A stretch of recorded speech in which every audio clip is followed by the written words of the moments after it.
Hi, the Canada Unity Project. It's a deep dive into what does it mean to be Canadian in today's world. For a decade, we have celebrated our differences and diversity and inclusion. And don't get me wrong, celebrating our differences is important. But at times, those differences are causing division within our nation. And it's time to see if we can find that one thing, that one thread that ties every Canadian together from coast to coast to coast at this time in history as a nation. Because we have come a long way. We need to understand the things that bring us together and that connect us, our identity as Canadians. Ask any Canadian, anyone, from BC to Newfoundland, ask them, what is the one thing that every Canadian can agree on that makes them Canadian? And they'll tell you, it's not hockey. It's that we proudly answer, I'm not American, with a great big smile on our face. And I want to go beyond that.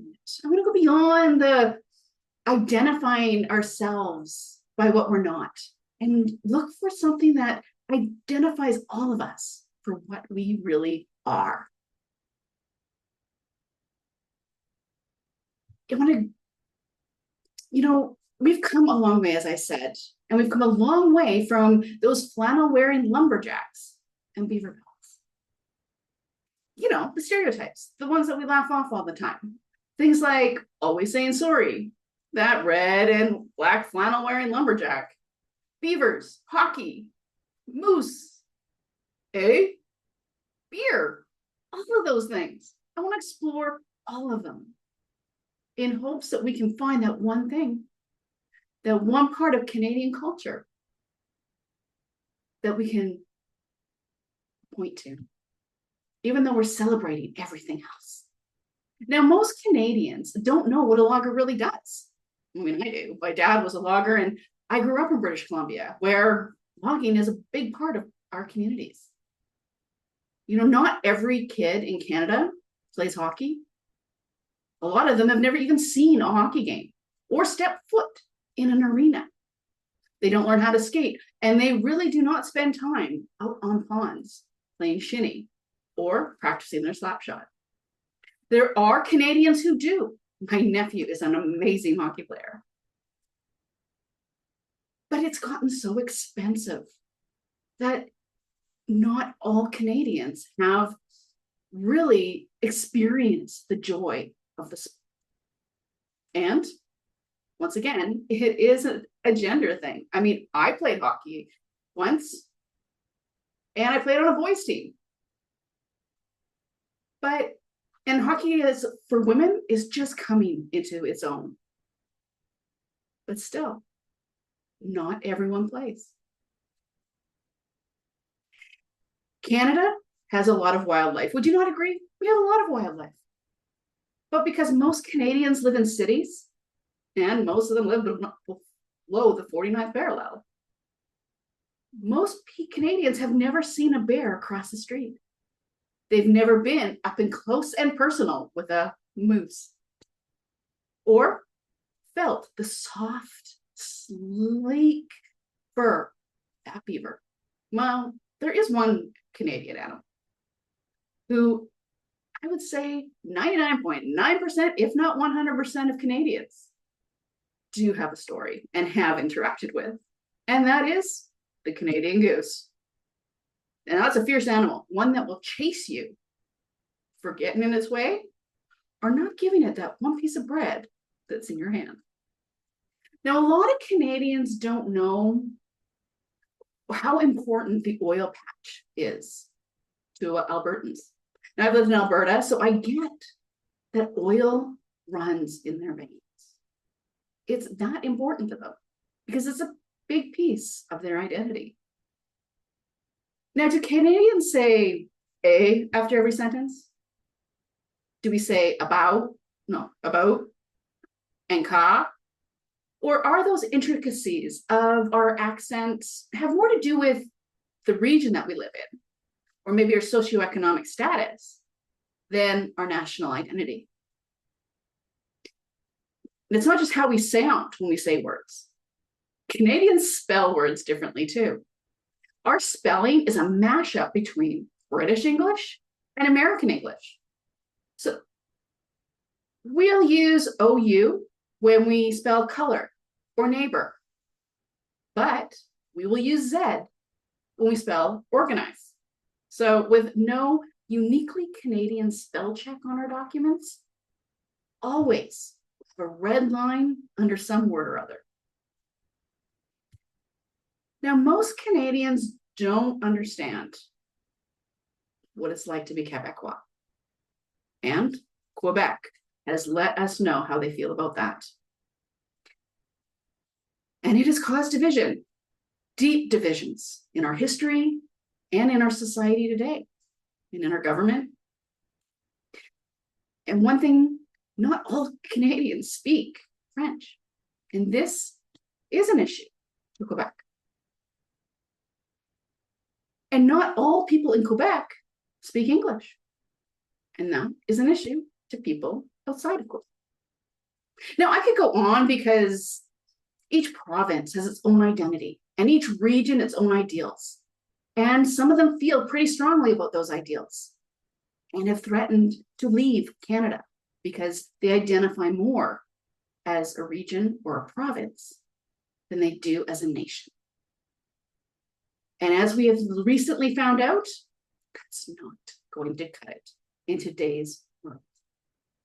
We are stronger together. We are stronger unified than we are. Because we have a very strong, big, wealthy neighbor who has said that they want a piece of us, if not all of us. No, hey, don't get me wrong, if you're a blue American and you understand, that's not, we understand you aren't interested in annexing us. But there is a significant portion of your population that does. And this has caused us to reevaluate, what does it mean to be American? Is it more important to be Canadian and then Quebecois? Or is it Quebecois is more important than being Canadian? These are really important questions that we are asking ourselves today. And we asked ourselves in our last election.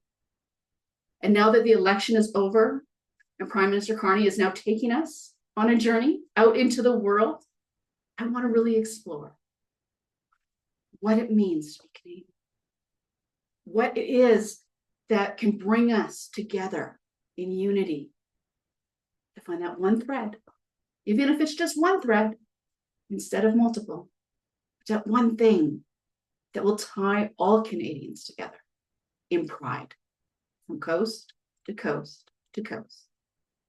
Regardless if you're from British Columbia or Newfoundland, if you're Indigenous, English Canadian, French Canadian, if you're an immigrant Canadian, if you've been here as long as my family, or you just stepped out of the plane, maybe your car, to start a life here in Canada, but you haven't quite gotten to the point of bowing to our king, don't worry. When you start apologizing to the inanimate objects that you walk into, then you'll know you are Canadian. Because yes, sorry is a big part of our vernacular. Now, we have so much to be proud of and a lot to be ashamed of, as we have really looked at in the last 10 to 20 years. But does our history define us as a nation today? Or will our future? What is really important to every single Canadian? You know, Canadians, we love to claim that we know more about history in the United States than Americans know about Canadian history. And we feel this is a real pride of fact. Most of us can name more states than Americans can name provinces. But here's something for every Canadian to ponder. How much do you know about our history and our own country compared to what you know about the story of the USA? We are at a catalyst moment, as I said before, a moment of change. Can you feel it? Our government is looking out into the world to take us on a new journey, to figure out how we can be positioned within the new world order. We have an opportunity. It is a big opportunity for a new tomorrow for all Canadians, and I am so excited. I really am very excited about this moment in time for my children and what they're going to get living in this country for the next 10, 20, and 30 years. But as we step out into the world, let us not forget, never forget, where we come from and why we are proud to be Canadian. It's this nationalism that has brought us together in unity, and it will be that nationalism and unity that make us stronger in the world and provide us with a better economy and social structure than ever before. Now, I'm looking for people in Canada and outside of Canada who want to share that one thing that makes them proud to be Canadian.